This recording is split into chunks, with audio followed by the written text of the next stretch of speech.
বক্রেশ্বরকে ঘিরে নতুন পরিকল্পনা। পৌরাণিক কাহিনী অনুসারে সত্যযুগে লক্ষ্মী ও নারায়ণের বিবাহ অনুষ্ঠানে সুব্রতমণি দেবরাজ ইন্দ্র কর্তৃক অপমানিত হন। ক্রুদ্ধ ঋষির দেহ আটকে 8টি বাঁকে বেঁকে যায়। তিনি অষ্টাবক্র ঋষি নামে পরিচিত হন।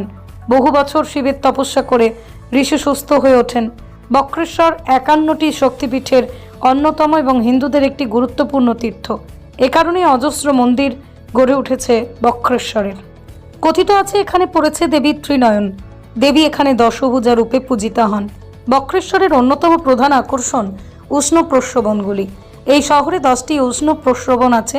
এগুলো হলো পাপুহারা গঙ্গা, বৈতরণী গঙ্গা, খড়কুণ্ড, ভৈরবকুণ্ড, অগ্নিকুণ্ড, দুধকুণ্ড, সূর্যকুণ্ড, শ্বেতগঙ্গা, ব্রহ্মাকুণ্ড, অমৃতকুণ্ড।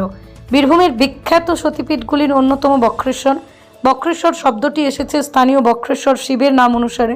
বক্র শব্দটির অর্থ বাঁকা, ঈশ্বর অর্থে ভগবান।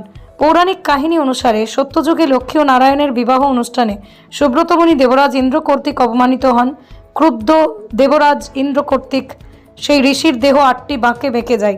তিনি অষ্টবক্র ঋষি নামে পরিচিত হন। বহু বছর শিবের তপস্যা করে ঋষি সুস্থ হয়ে ওঠেন।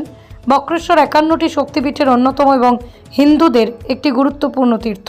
পশ্চিমবঙ্গের সতীপীঠের মধ্যেই অন্যতম এক সতীপীঠ, যেখানে রয়েছে উষ্ণ প্রস্রবণ ঘাট। যেই ঘাটেই রয়েছে এক বিশেষ ব্যবস্থা, সেখানেই পুরুষ ও মহিলাদের ঘাটের একেবারেই ভিন্ন। এবার সেই পীঠেই চলছে মন্দির সংস্করণের কাজ। বীরভূমের বক্রেশ্বরের উষ্ণ প্রস্রবণে এবার নতুন করে সংস্কারের কাজ চলছে জোর কদমে। যেখানে পুণ্যার্থীরা কাতারে কাতারে ভিড় জমান পুজো দেন, এবার সেখানেই চলছে পুরো দমে মেরামতির কাজ। মন্দির কর্তৃপক্ষ থেকে শুরু করে পুরোহিত এবং প্রশাসন জোরদার চালাচ্ছে, আর তা ঘিরে উচ্ছ্বাস ও উদ্দীপনা দেখাচ্ছে চোখে পড়ার মতো। বক্রেশ্বর মহাদেব দেবাদিদেব শঙ্কর ভগবানের যে আমাদের বক্রেশ্বর ধাম এবং তার সাথে দেবী মহিষমর্দিনী সিংহবাহিনী 51 পীঠের যে পীঠস্থান। তো এই ধামে বিশেষ করে শ্রাবণ মাসে বিভিন্ন তীর্থযাত্রী ভক্ত সমাগম হয় বাবার মাথায় জল ঢালার জন্য। তো আজ সেই সোমবার, প্রথম সোমবার, মানে শ্রাবণের প্রথম সোমবার। এই কারণেই গুরু পূর্ণিমার পর থেকেই সারা ভারতবর্ষেই শ্রাবণ মাস ধরা হয়।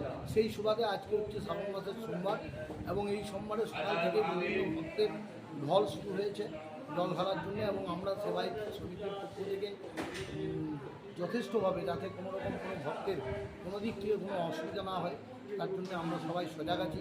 বক্রেশ্বর এলাকার মানে সনাতনী মানুষও এর সাথে সঙ্গে আছেন এবং ইদানিংকালে বক্রেশ্বর উন্নয়নের স্বার্থে মানে কিছু কিছু কাজও শুরু হয়েছে।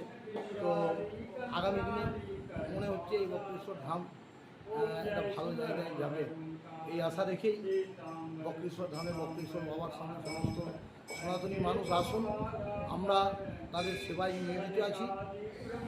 এটাই আমাদের বক্তব্য। আপনার নাম? জয়ন্ত আচার্য, আমি মন্দিরের পুরোহিত বাবা। এই কাজটা স্নানের ঘাটটা তো এর আগেও তো কাজ হয়েছে স্নানের ঘাটে।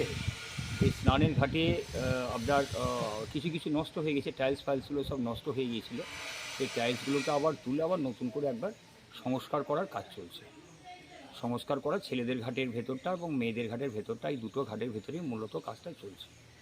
টাইলসগুলো ভেঙে গিয়েছিল, তারপর স্লিপ টিলিপ হয়ে গিয়েছিল, প্রচুর পরিমাণে স্লিপ শ্যাওলা ট্যাওলা জমে এখানে অনেক মানুষজন পড়ে যায়। তো সেই জন্য একটু সংস্কারের কাজ চলছে। এই কাজটা মোটামুটি 1 মাস ধরে চলছে, কাজটা মাসখানেক থেকে চলছে। এখনও দিন 15 আশা করছি কাজটা হবে।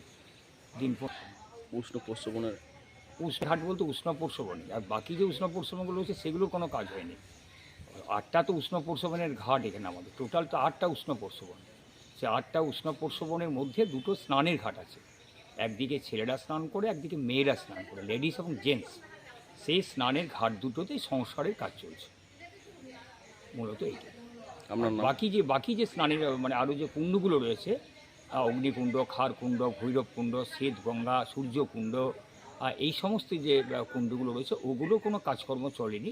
মূলত কাজ স্নানের ঘাটের ভেতর দুটোই, এর বাইরে আর কিছু কাজ হয়নি। আমার নাম দেবনাথ মুখার্জি, আমি বক্রেশ্বর মন্দির উন্নয়ন কমিটির একজন সদস্য।